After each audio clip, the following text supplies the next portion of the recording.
Teresa. I'm David. We're retired and road trip. We just rolled into Fort Donelson. We're in Tennessee. We're going to be taking a drive-through tour of this little battlefield. We're going to go down to the Dover Hotel. We're in the area videoing campground that are available at Land Between the Lakes, up that 30-mile highway that's called the Woodland Trace. Yep. So right now we're in Tennessee. We're going to show you this National Historical Site. All right, Fort Donelson National Battlefield.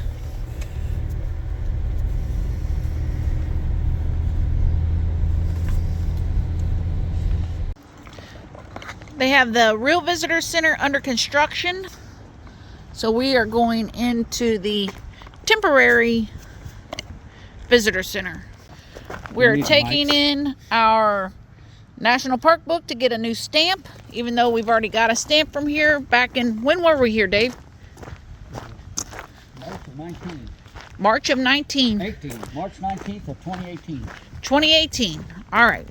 This National Park book is the book that we choose to use to collect our National Park stamps. It has tons of information about the place that we're visiting, and we got it off of Amazon. 62, Union Brigadier General Ulysses S. Grant began an advance up the Tennessee River toward Confederate-built Forts Henry and Hyman. Success at these forts, and then at Fort Donelson on the Cumberland River, placed Grant under a national spotlight.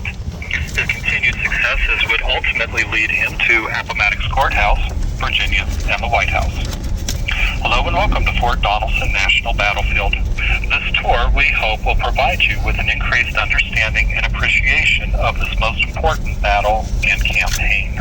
This little cabin is a representation of what the soldiers were staying in. They said they were spread out in that field on tents.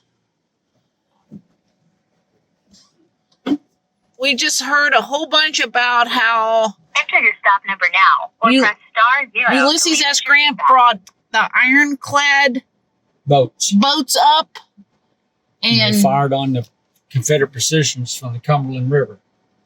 Yep. All right, we're about to get out here. There's the Confederate guns right there. There's the Confederate guns right there, and the Union boats came up. We're about to hit site number 4. Got to get through. You are now at stop number 4 on our driving tour, the Confederate River Batteries. During this time in history, most roads were not paved, and winter travel was difficult as roads became knee-deep in mud from the heavy rains and constant travel of marching soldiers, horses, cannon, and wagon wheels. Since movement of men and supplies was so important to both armies, control of the rivers was an immediate priority. The invading Union Army and Navy relied on its newly fashioned ironclad. All right, so now we're out. So these are Confederate? Yes. These are Confederates right here. And the ironclad boats came down the river. Up the river. Up the river. There goes a gray heron. There are a lot of people out here, and you can it's somber. People are quiet. You can tell that people are trying to envision it. It's amazing to be here. It's sunny, it's beautiful, but it's quiet. Okay, I'm going to try to condense everything that we've just heard. The Confederates were hunkered in here. Yep. They had cannons heading to the Cumberland River. They have trenches over here. Fences. General Brigadier Buck, is he a big? Hang on, let me check that. We just read this. Brigadier, no, wrong person. Buckner. Brigadier General Simmons B. Buckner. Yeah, okay, he is a Brigadier General Simon Buckner. He was the Confederate.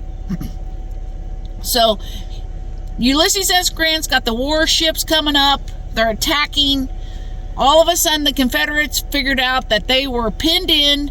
It was either going to be a long siege, they were going to run out of ammunition and supplies, so they tried cutting a road to Nashville, and Ulysses S. Grant, they started hitting the right side hard, so Ulysses S. Grant figured out that they must have a weak spot in their line Defenses. somewhere, defenses. Yeah. So he attacked harder, and then they figured out that yes, that's what was going on. So now we're heading over to the hotel where the surrender happened. And at the same time, he was attacking Fort Henry on the Tennessee River, however many miles it is through, because the Tennessee River and the Cumberland River is really close together. There is so much information on that cell phone tour that, like, if we wanted to, this video would take forever. So we're trying to get it condensed so that we can remember the history that we're learning here, but it is amazing. The next battlefield we got to go to is on the other side of US 79, down closer to Dover and on the right. Attack. Breakout attempt faltered. They were brought back to the Confederate right to help Union Brigadier General Charles Smith's attack. Captain Graves reported 50 out of 70 men wounded and none killed. Here's an information kiosk about how the Confederates were trying to escape and the Union lines were re-establishing and attacking harder. It's all throughout Dover.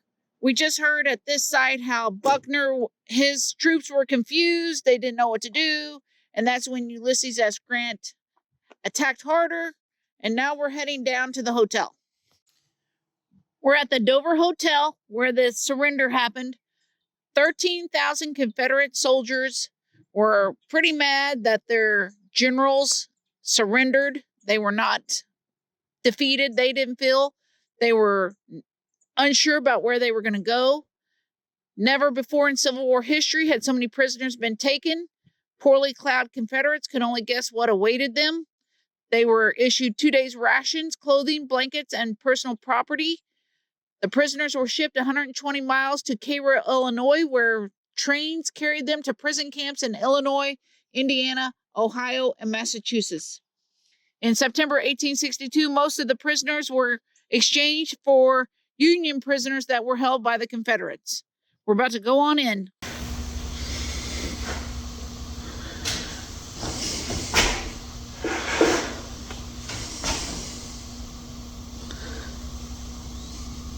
Dover in the early hours of February 16th when Confederate officers held a tense meeting.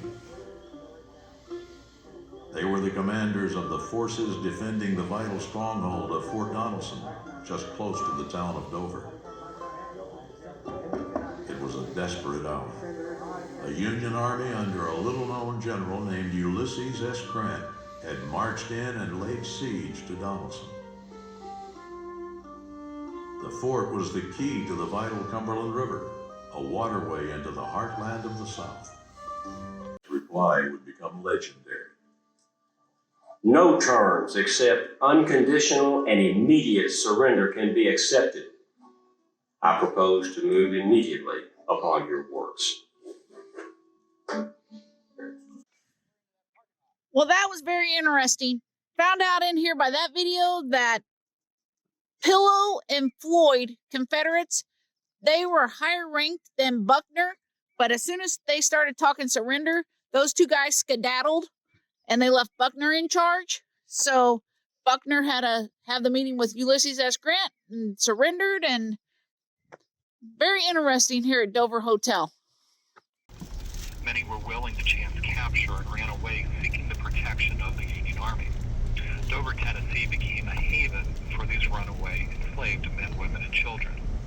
The area around Union Fort Donelson became the hub of an African-American community known as Free State. Freedom-seeking slaves in the area saw Fort Donelson as a place of safety, and Union Colonel Abner Harding, commander of the Union fort, followed Grant's orders and refused to return the slaves to their owners and offered them protection. And our final stop is here at the National Cemetery in Dover. There are some right here, Missourians.